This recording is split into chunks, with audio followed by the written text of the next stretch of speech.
Hello and welcome to the show and KitPlus TV.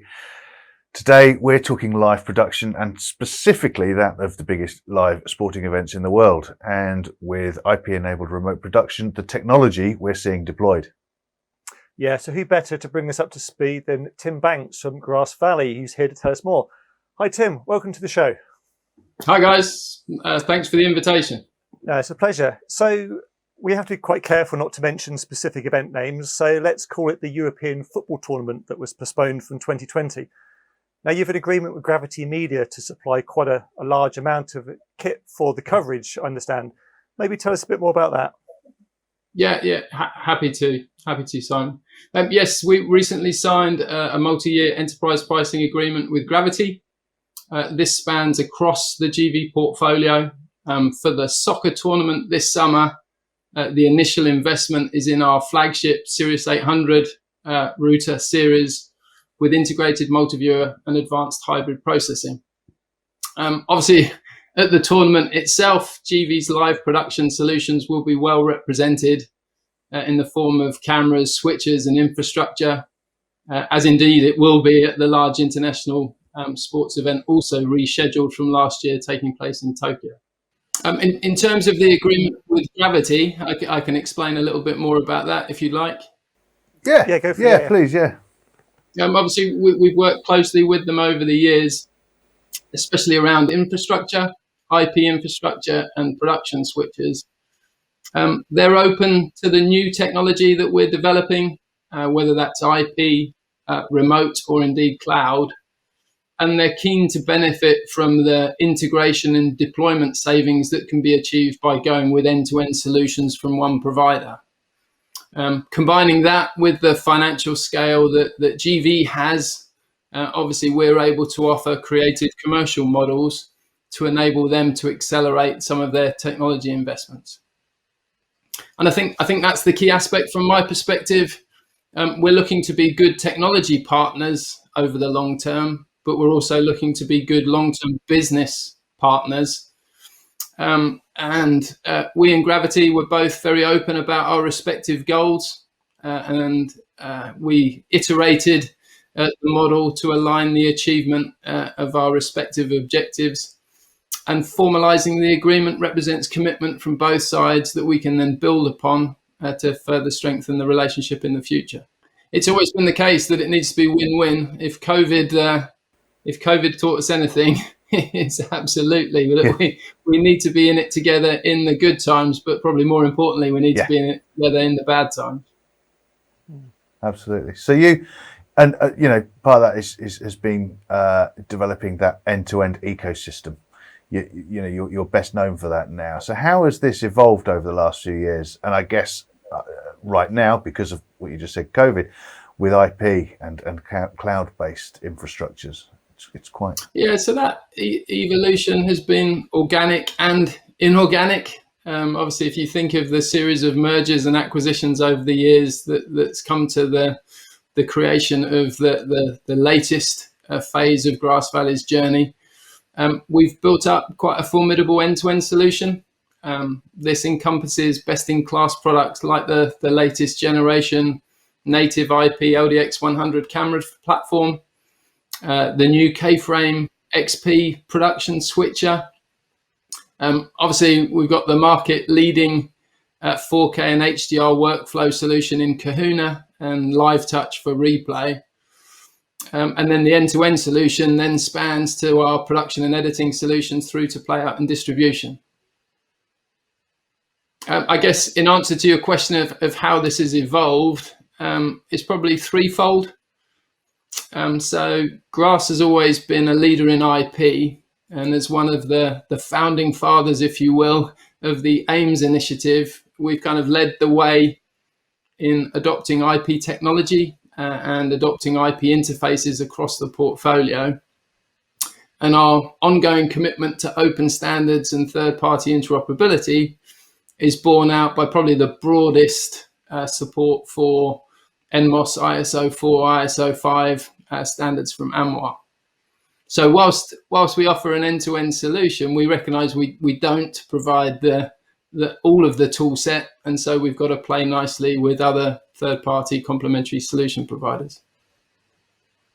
It just and it's frustrating that we can't talk in more detail about them, but just to give you some insights, we've actually secured 3 of the largest and 3 of the highest profile IP projects in Europe in the second half of 2020.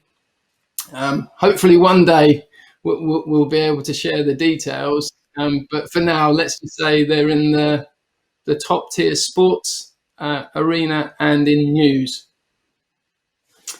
The second aspect, so the ecosystem has evolved, the end-to-end solution has evolved, adopting IP, but also somewhat born out of necessity, or at least accelerated by the impact of COVID. We've seen a faster acceptance and adoption of new ways of remote production and new ways of remote working.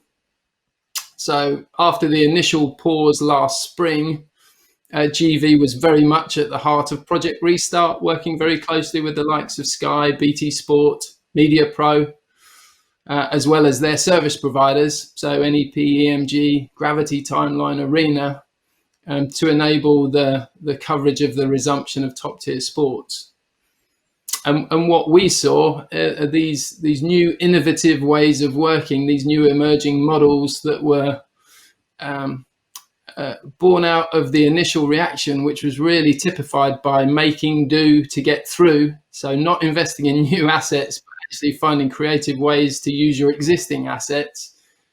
Those new models have formed the basis of the next phase of now what, so the next phase of planned investments. And we've really seen that as a big fillip to our own recovery in the second half of 2020.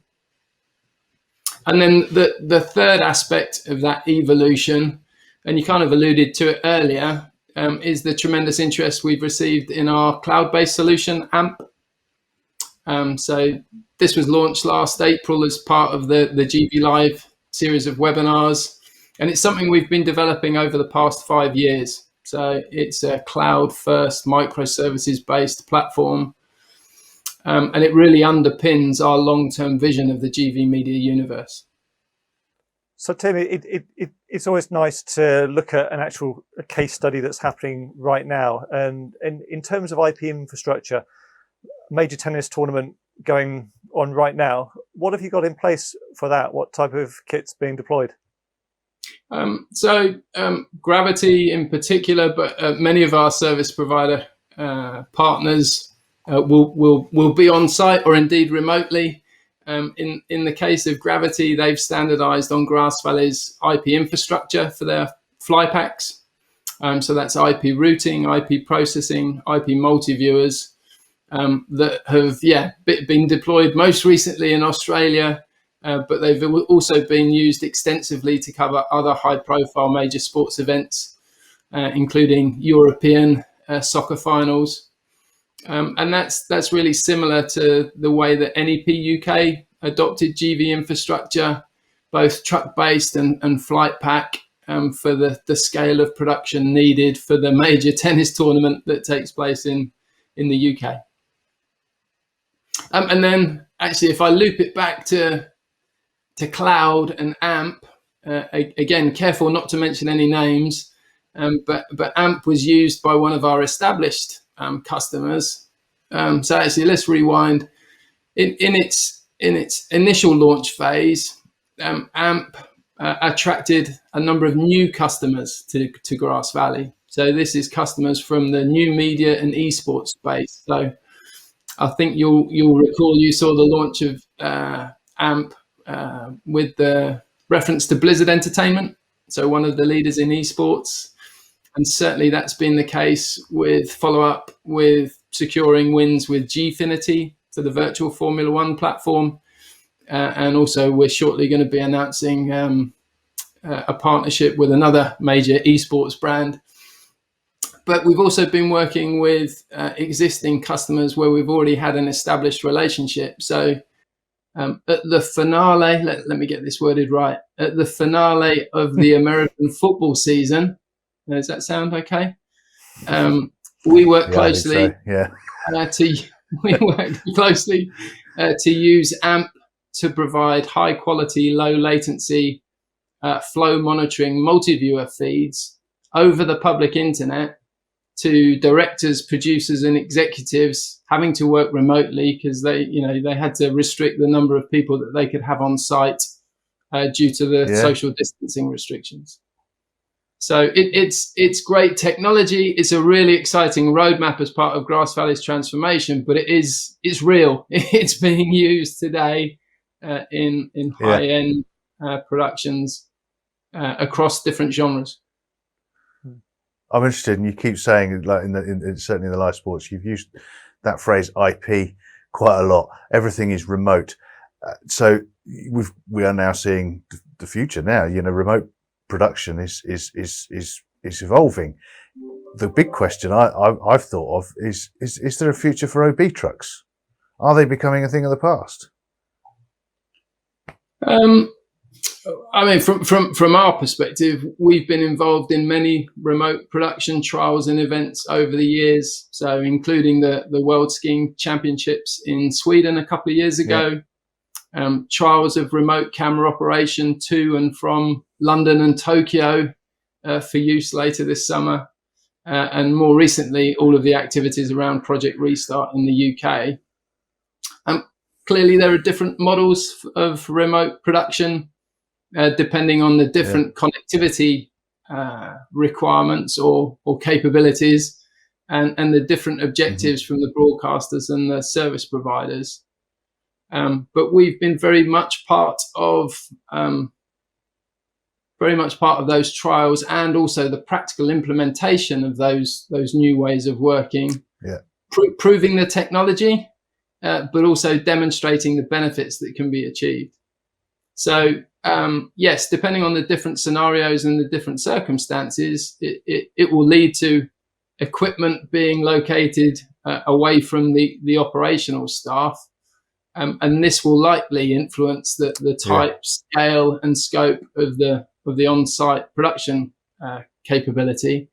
But there are lots of different models being adopted. And so GV will continue to work closely with our broadcaster and service provider partners to continue to innovate new ways of working.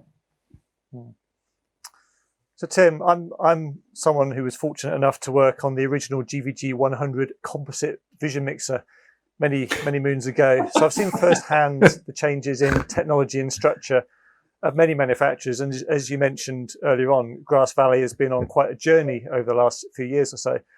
Can you talk us through where you are now as a company, and if you can, the structure of UK operations, as I understand that may be changing going forwards? Yeah. I'm happy to provide some colour to that. I think that the realisation is that the whole industry, or indeed the whole economy, or the whole world, is undergoing transformation on all axes. So before we talked about technology transformations, but now we're having to face technology transformation, commercial transformation, operational transformation in an environment of changing demographics and audience behaviours. And I think the impact of COVID-19, as we said, has only accelerated those underlying trends. So GV feels that we're uniquely positioned. We can leverage our GV Media Universe vision to partner more strongly with our customers and partners to help them and us navigate our way through this next transition at the pace demanded by the changing media landscape. So, we can assist with providing capability to spin up and spin down temporary services, leveraging cloud processing techniques to trial new revenue. So, the business challenge is, how do we help customers increase their revenue streams, and how do we assist them with making operational efficiency savings? And so to that second point, we can certainly help with simplifying workflows or reducing deployment and integration costs by ending those very end-to-end solutions we were discussing earlier. Ultimately, we see our role as enabling our customers to do more with less. And that's around maximizing their utilization of assets, whether that's 24/7 on-prem facilities or equipping them with the ability to burst new temporary services utilizing the cloud. And then in terms of our own transformation, so we're not passive observers to all of this hurly-burly stuff going on the part of our customers. Our own transformation is really threefold. So yes, we are consolidating our manufacturing facility. So we are in the process of transferring the factory capability in Newbury to our main and manufacturing facility in Montreal. That's a 12-month process. So we're partway through and would expect to complete that by September this year. The second aspect, which I'm sure is true of most other businesses, we are reviewing and rationalizing our real estate footprint. So if you think of the result of the mergers and acquisitions, we've inherited quite a varied real estate portfolio. And given that for the last 12 months, most of them have been left empty, that's not really economically viable moving forward. So we're partway through a process of rationalizing that footprint, and that will continue through this year. In terms of the impact on the UK, as you asked, Simon, so with the transfer of manufacturing, we simply don't need the same size of facility as we've occupied in Newbury on Turnpike Road, but we will stay there. So we will retain a presence. We'll have the quite considerable demonstration and customer experience facility. We'll be retaining tech labs for the R&D teams, service and support capability, and indeed we'll even be retaining some low volume manufacturing that it doesn't make sense to transfer. So the commitment to the UK market is still very much there in terms of local sales, pre-sales, marketing, service and support, and indeed R&D, and that will continue. And then the third aspect of our transformation is we are ramping up our investments in 3 centres of excellence. So this involves transferring a number of back office functions and increasing our investment in R&D in 3 facilities. So in Canada, in Malaysia, and a new one in Poland. So in the case of Montreal and Kuala Lumpur, that's expanding existing facilities that we have. And in the case of Poland, that's a new facility that will be coming on stream in the summer this year. So it's all change, but isn't it the case that the only constant is change these days? Yeah, absolutely. Well, this is it. You've got to progress. You've got to change. You've got to evolve to succeed at the moment. So that's more strength to you, really. Well, thank you very much, Tim, for coming in today and having a chat to us. Of course, thanks to Mediaproxy for their continuing support, making it possible for us to bring these stories to you. Find out more about them at mediaproxy.com. Thanks, Tim, again. See you next time. Nice one. Thanks, guys. Take care.